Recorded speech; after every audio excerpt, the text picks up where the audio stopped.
എന്താണ് ഈ ഈശ്വരൻ, എന്താണ് ഈ സത്യം, ഇത് നമുക്ക് വ്യക്തമായിട്ടൊന്ന് മനസ്സിലാവണം. അത് മനസ്സിലാകാൻ പുറപ്പെടുന്ന സമയത്ത് ശ്വേതാശ്വതരോപനിഷത്തിൽ ഒരു ശ്ലോകമുണ്ട്, വളരെ വിശേഷപ്പെട്ടതാണ്. അതിലൊരു ഭാഗത്ത് ദേവൻ എന്ന് പറയുന്നു, പിന്നെ ഒരു ഭാഗത്ത് ചേതന എന്ന് പറയുന്നു. എല്ലാം കൂട്ടിപ്പിടിച്ച് വളരെ വ്യക്തമാക്കുന്ന ഒരു ശ്ലോകമാണത്. ഏകോ ദേവ സർവഭൂതേഷു ഗൂഢ സർവവ്യാപി സർവഭൂതാന്തരാത്മാ കർമാധ്യക്ഷ സർവഭൂതാധിവാസ സാക്ഷി ചേത കേവലോ നിർഗുണശ്ച. ഈ ശ്ലോകം ഞാൻ കണ്ട കാലം മുതൽക്ക് പതിവ് പോലെ കൊൽക്കത്തയിൽ ഇരിക്കുമ്പോഴാണ് ഇത് കണ്ടുപിടിച്ചത്. അന്ന് മുതൽക്ക് ഇത് എൻ്റെ മനസ്സിൽ വളരെ സ്ഥാനം പിടിച്ചിട്ടുള്ള ഒരു ശ്ലോക. ഒരു സംശയവുമില്ല, ദേവൻ അല്ലെങ്കിൽ ദൈവം എന്താണ്, എവിടെയാണ്, എത്രയാണ്, എങ്ങനെയാണ് സമീപിക്കേണ്ടത് മുഴുവനും വ്യക്തമാക്കുന്ന ഒരു ശ്ലോകമാണ്. ഏകോ ദേവ, ദേവൻ ദൈവം എല്ലാം കൂടി ഒന്നേ ഉള്ളൂ. ഇതിങ്ങനെ പറയേണ്ട ആവശ്യമുണ്ടോ സ്വാമിജി? ഇത് മാത്രമേ പറയേണ്ട ആവശ്യമുള്ളൂ. ഒരു ദൈവമേ ഉള്ളൂ എന്ന് എല്ലാവരും സമ്മതിക്കുമെങ്കിലും ദൈവത്തിൻ്റെ പേരിൽ നാം എത്ര സ്ഥലങ്ങളിൽ എന്തിൻ്റെയൊക്കെ മുൻപിലാണ് ചെന്ന് നിൽക്കുന്നത്. എന്തെല്ലാം കഥകളും കഥാവിശേഷങ്ങളുമാണ് നമുക്കുള്ളത് ദൈവത്തെ സൂചിപ്പിക്കാനായി. ഇപ്പം നമ്മുടെ ക്ഷേത്രം തന്നെ വൈഷ്ണവ ക്ഷേത്രങ്ങൾ, ശൈവക്ഷേത്രങ്ങൾ, ദേവീക്ഷേത്രങ്ങൾ, പല ക്ഷേത്രങ്ങളുമുണ്ട്. ഇതിലെല്ലാറ്റിലും പോയി വരുന്നത് പുണ്യമാണെന്ന് വിചാരിച്ച് നാം പോകാറുമുണ്ട്. അങ്ങനെയൊക്കെ ആണെങ്കിലും ഇതിൻ്റെ അവസാന പടി എവിടെയാണ്? ഇതൊരു മുറിവിട്ട് ഒരു കെട്ടിട്ട് അങ്ങോട്ട് മുറുക്കുക എന്ന് ചോദിച്ചാൽ ഏകോ ദേവ, ദേവൻ വാസ്തവത്തിൽ ഒന്നേ ഉള്ളൂ. ആ ദേവൻ എവിടെയാണ് ഉള്ളത്? പ്രത്യേക ഒരു സ്ഥലത്താണോ? അല്ല, സർവഭൂതേഷു ഗൂഢ, എല്ലാ ഭൂതങ്ങളിലും ഗൂഢമായി കുടികൊള്ളുന്നവനാണ്.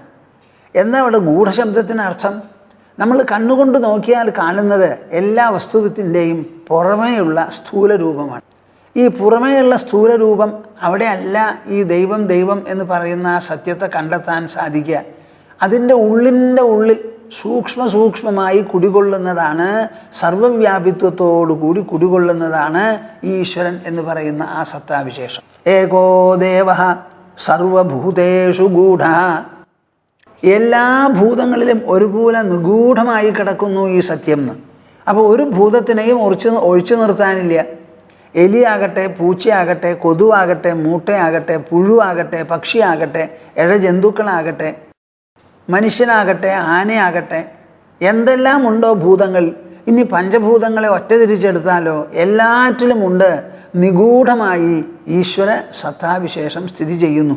അങ്ങനെ എല്ലാ ഭൂതങ്ങളിലും ഉണ്ടെങ്കിൽ അതിന് സർവവ്യാപിത്വം നിശ്ചിതമാണ്.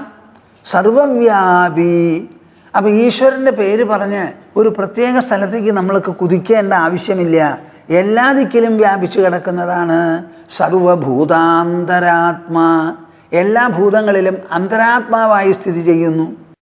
ഈ അന്തരാത്മാ എന്നുള്ള വാക്കിന് എന്താ അർത്ഥം? നമ്മൾ ആത്മാ എന്ന് പറയുന്നത് നമ്മുടെ ഉള്ളിൽ നശിക്കാതെ എല്ലാ കാലത്തും സ്ഥിതി ചെയ്യുന്ന ഒരു സത്താവിശേഷം. അത് ഉണ്ടെന്ന് മാത്രമല്ല, അത് ഞാൻ ഉണ്ടെന്ന് ഉണർത്തി തരുന്നുണ്ട്. നമുക്ക് ഞാൻ ഒരു വാക്ക് നമ്മൾ പറയുന്നുണ്ടല്ലോ, ഇത് എന്തിനും സൂചിപ്പിക്കുന്നതാ? എന്തോ ഒന്ന് നമ്മുടെ ഉള്ളിലുള്ളതാ. ഞാൻ എന്ന് പറയാൻ ഒരാളും മടിക്കാറില്ല. ഞാൻ എന്ന് പറയും. അപ്പം ഞാൻ എന്ന് പറയുമ്പോൾ എന്തോ ഒന്ന് നമ്മുടെ ഉള്ളിലിരുന്നു കൊണ്ട് ഞാനിവിടെ ഉണ്ട് എന്ന് വ്യക്തമാക്കി നമ്മളെ സൂചിപ്പിക്കുന്നുണ്ടല്ലോ. അതുകൊണ്ടല്ലേ പറയുന്നത്. അപ്പോൾ സർവഭൂത അന്തരാത്മാവായി ഞാൻ എന്ന പദം കൊണ്ട് സൂചിപ്പിക്കുന്ന സ്ഥിതിവിശേഷമോ സാന്നിധ്യമോ എന്തോ അതാണ് ആത്മാവ്. അങ്ങനെയൊന്നും ഉള്ളത് കൊണ്ടാണല്ലോ പറയുന്നത്. ഞാൻ ഉണ്ടോ എന്നുള്ള കാര്യത്തിൽ ഒരാൾക്കും സംശയമില്ല. ഉണ്ട് എന്ന് തന്നെയാണ് എല്ലാവരുടെയും മറുപടി. എന്താണ് ആ ഞാൻ ചോദിച്ചാൽ പറയാനറിയില്ല. എന്നാലും ഞാൻ ഉണ്ട് എന്നുള്ള കാര്യത്തിൽ ആർക്കും സംശയമില്ല.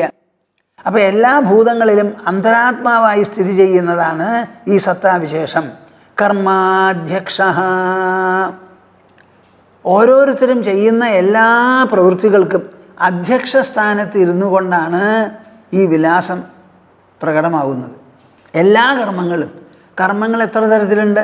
ദൈഹികം അല്ലെങ്കിൽ ഐന്ദ്രിയ കർമ്മം, വാചികം വായ കൊണ്ട് ചെയ്യുന്നത് സംസാരിക്കല്, മനസ്സുകൊണ്ട് ചിന്തിക്കുന്നത് സ്മരിക്കുന്നത്, ബുദ്ധി കൊണ്ട് ആലോചിച്ച് അന്വേഷിച്ച് കണ്ടുപിടിക്കുന്നത്, ഇങ്ങനെ ദൈഹികം, വാചികം, മാനസം, ബൗദ്ധം എന്ന് പറയുന്ന 4 തലത്തിലുമുള്ള കർമ്മവിശേഷങ്ങൾക്കെല്ലാം അധ്യക്ഷസ്ഥാനം ഒരുപോലെ അവലംബിച്ചുകൊണ്ട് സുരക്ഷിതമായി സ്ഥിതി ചെയ്യുന്നതാണ് ഈ സത്യം, ദൈവം.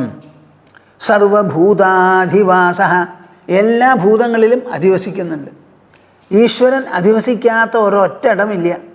ആ അധിവാസം അന്വേഷിച്ച് ചെല്ലുമ്പോൾ നല്ലതിലുമുണ്ട്, ചീത്തയിലുമുണ്ട്, നന്മയിലുമുണ്ട്, തിന്മയിലുമുണ്ട്, ജനനത്തിലുമുണ്ട്, മരണത്തിലുമുണ്ട്, ദേഹത്തിലുമുണ്ട്, മനസ്സിലുമുണ്ട്. സർവഭൂതാധിവാസ.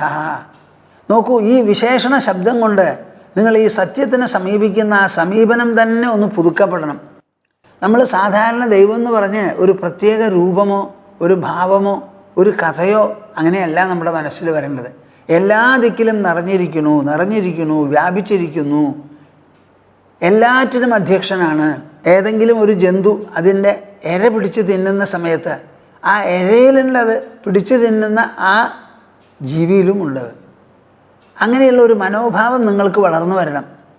സാക്ഷി ചേത കേവലോ നിർഗുണശ്ച. സാക്ഷി, എല്ലാറ്റിനും സാക്ഷിയായിട്ടിരിക്കുക. സാക്ഷി സ്ഥാനം വിട്ട് ചെയ്യുന്ന പ്രവൃത്തികളിലെല്ലാം ലിപ്തമായി അതിൽ കുടുങ്ങി അലിഞ്ഞ് അങ്ങോട്ട് പോകുന്നില്ല. സാക്ഷി എന്നുള്ള വാക്കിനർത്ഥം എന്തെല്ലാം പ്രവൃത്തികളോ പരിണാമങ്ങളോ സംഭവിക്കുന്നുണ്ടോ അവയ്ക്കെല്ലാറ്റിനും സാക്ഷിയായി നോക്കിക്കാണുന്നു എന്നാണ് അവിടെ സത്യം. അതിൽ അകപ്പെടുന്നില്ല, ഉൾപ്പെടുന്നില്ല, പരിണമിച്ചു പോകുന്നില്ല, എല്ലാറ്റിനും സാക്ഷിയായിരിക്കുന്നു. അങ്ങനെയുള്ള ഒരു സാധനത്തിനെ പറ്റി എന്ത് പറയണം? അതാണ് ചേതനയാണത്, ചൈതന്യവിശേഷമാണത്. അത് ദ്രവ്യമല്ല, ഊർജമല്ല. ദ്രവ്യോർജങ്ങളെ ഉജ്ജീവിപ്പിച്ച് നിർത്തുന്ന വിശേഷപ്പെട്ട ഒരു ജീവചൈതന്യമാണത്. ചേത കേവലോ നിർഗുണശ്ച. അതൊന്നു മാത്രമേ ഉള്ളൂ, കേവലമാണ്. അതാണ് കൈവല്യം, മോക്ഷം എന്നൊക്കെ പറയണത്. കേവലീഭാവം. കേവലോ നിർഗുണശ്ച. ഈ പ്രകൃതി മുഴുവനും ഗുണമയമാണല്ലോ. സത്വം, രജസ്, തമസ് എന്ന് പറയുന്ന 3 ഗുണങ്ങൾ അടങ്ങുന്നതാണ് പ്രകൃതി. അതിൽ സത്വഗുണത്തിൽപ്പെട്ടതാണ് അറിവ്, അനുഭവം മുതലായതൊക്കെ. രജോ ഗുണത്തിൽപ്പെട്ടതാണ് പ്രവൃത്തി, പ്രവർത്തന ഹേതുക്കൾ. തമസ്സിൽപ്പെട്ടതാണ് ആലസ്യം, നിദ്ര, അജ്ഞാനം എന്ന് പറയുന്നതൊക്കെ. അങ്ങനെ ഒരു തരത്തിലുള്ള ഗുണവിശേഷങ്ങളും അതിനില്ല, നിർഗുണമാണത്. അപ്പോൾ ഒന്നിലും ലേപനമില്ലാതെ എല്ലാറ്റിൽ നിന്നും അകന്ന് സാക്ഷിയായി എല്ലാറ്റിലും വ്യാപിച്ച് ഒറ്റയ്ക്ക് പരിലസിക്കുന്ന വിശേഷപ്പെട്ട ഒന്നാണ് നമ്മൾ ഈ പറയുന്ന ദൈവം. ഇതിലും മീതെ നിങ്ങൾക്ക് എന്തു വേണം?